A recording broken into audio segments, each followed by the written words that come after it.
really started to change in high school. I just felt like I was kind of set to the side.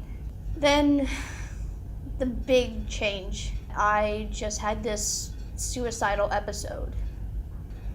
Well, I told one of the girls in the friend group that I was angry and suicidal.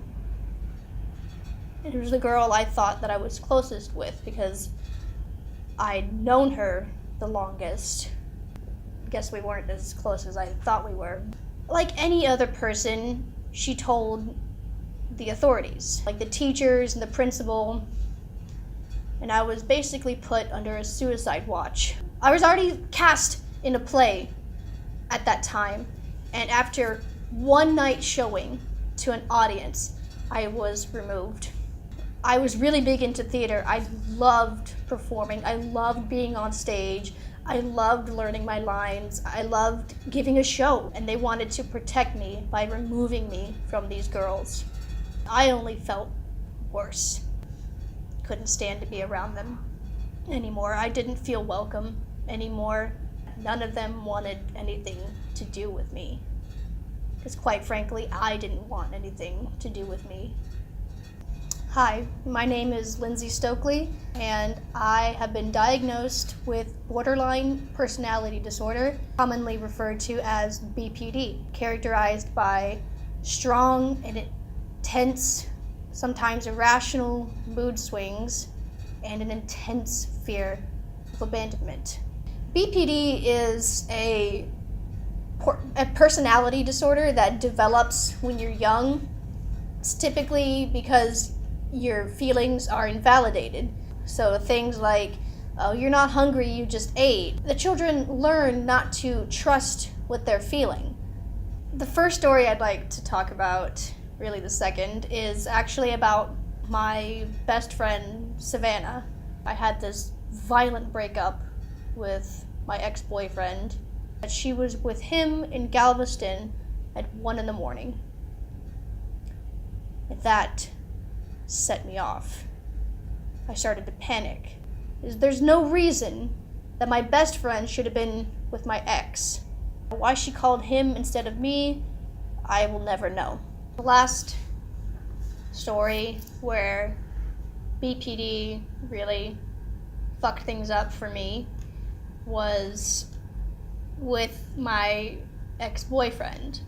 I was fucking head over heels. I wanted to give him everything I could, everything he wanted.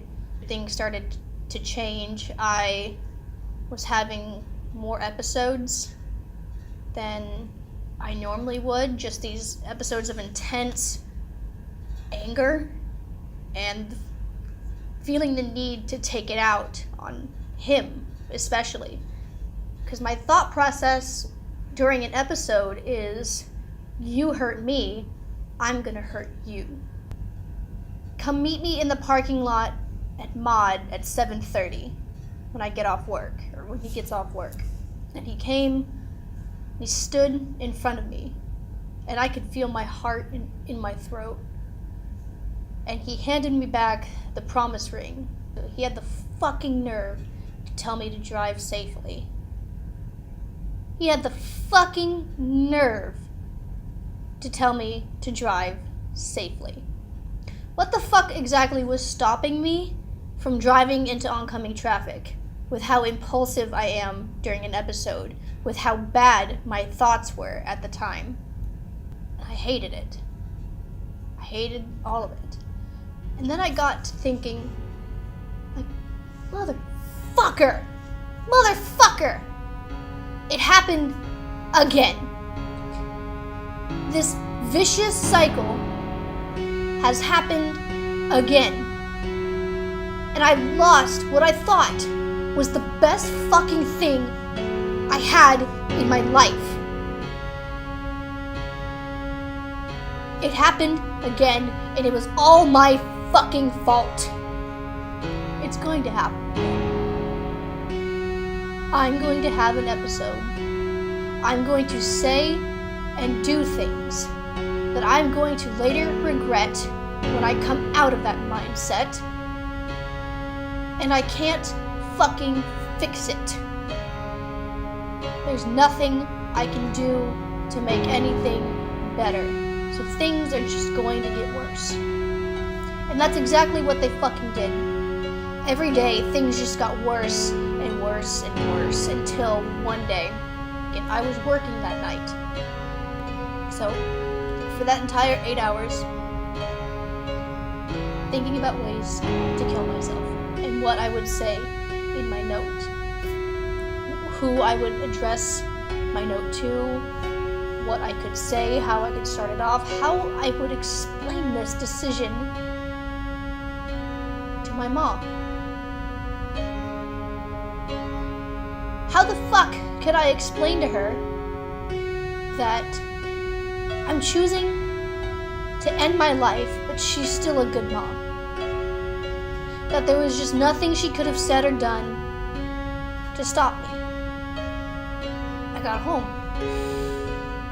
about 12:45, maybe, almost 1 a.m. My mom was still up.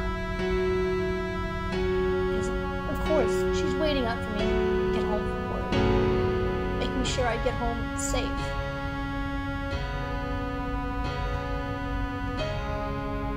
And all through my shift, I was telling myself, don't tell anybody.